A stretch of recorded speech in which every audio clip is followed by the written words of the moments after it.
So my name's Karen Burke. I'm a Gestalt psychotherapist, a supervisor and a trainer. As John said, I do a certain amount of training at the Manchester Institute, and I've left some leaflets and bits for anyone that's interested.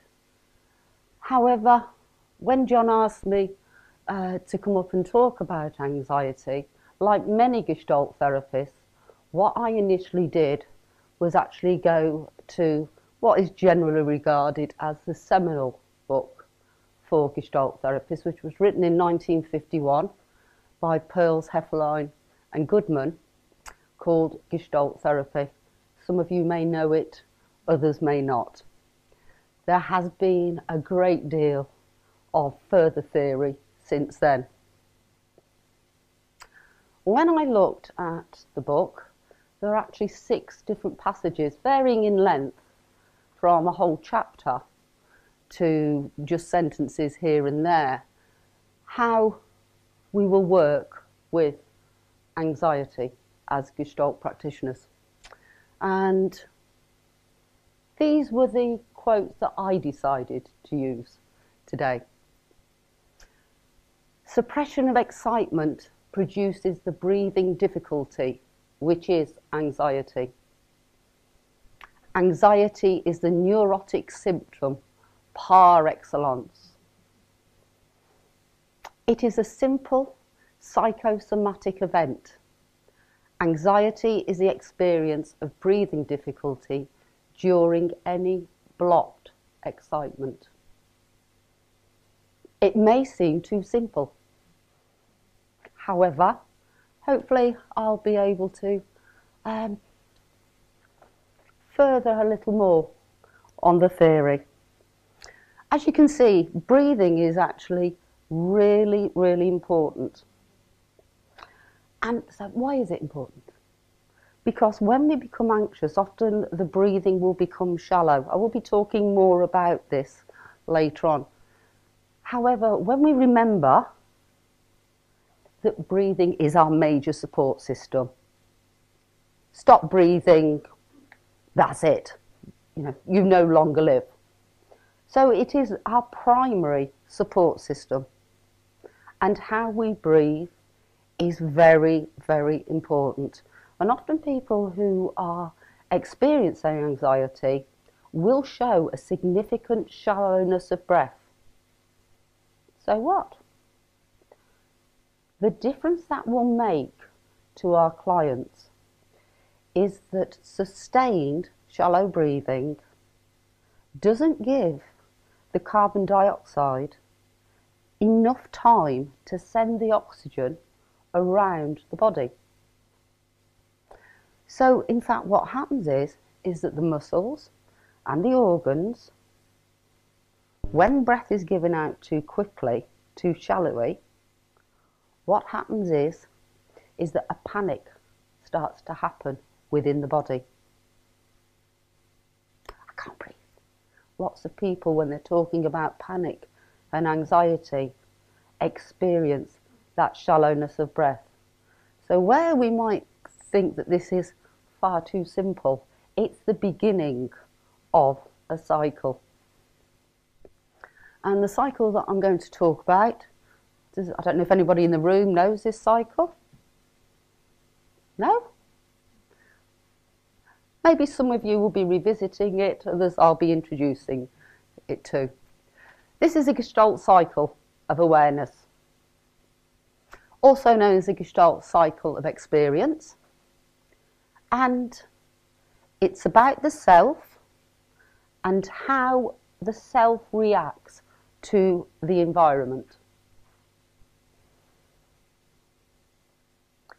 It begins with a sensation, grows into an awareness, onto mobilisation and into action, gaining full and final contact,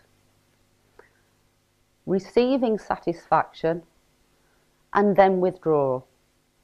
What does that mean? Let me give you an example.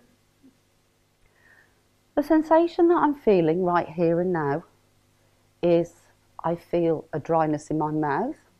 I can notice that my tongue is slightly curled at the edges, the feeling of air in my throat. The emotion is, I need something.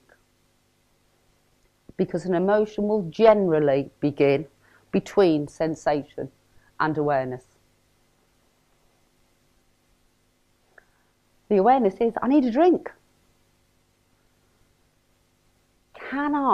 How can I get a drink is a mobilisation.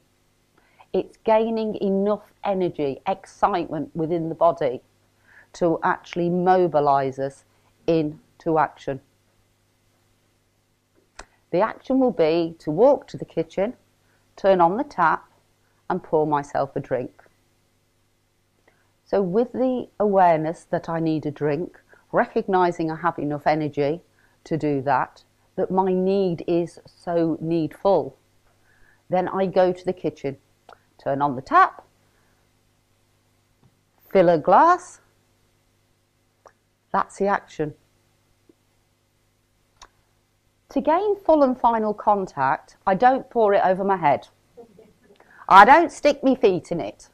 What I do is I drink. I don't drink 10 gallons and oversaturate myself. I don't take just a sip. I know when I have taken enough. And that is when I will have full and final contact. In that, I have satisfaction. And from then, the need for a drink withdraws. And I wait in the fertile void for the next sensation to appear. Does that make sense? Oh, lovely, lots of nodding heads. So, I feel the sensation, a dryness in my throat, slight curling of the tongue, awareness, I need a drink. I could go to the kitchen, get myself up. I go to the kitchen, I don't interrupt myself, but when I get there, there's a small fire. Somebody's left a frying pan on and it's burning. I don't go to the tap to get myself a drink. The primary driver is to stay alive. So, my sensation may be fear. My sensation may be, it's rather warm in here. My awareness is, I need to do something about this. A new gestalt has begun. And I've left the having a drink. The mobilisation is do something before my life is in danger. I may use the tap and the water to actually dampen a tea kettle, throw it over the frying pan, then switch off the electricity, which would be the full and final contact. The satisfaction is I'm not going to get burnt. I will still be alive. It is only then that the need for a drink comes up. There will always be a primary driver to survive. And it is often only after that need is met that this gestalt reappears.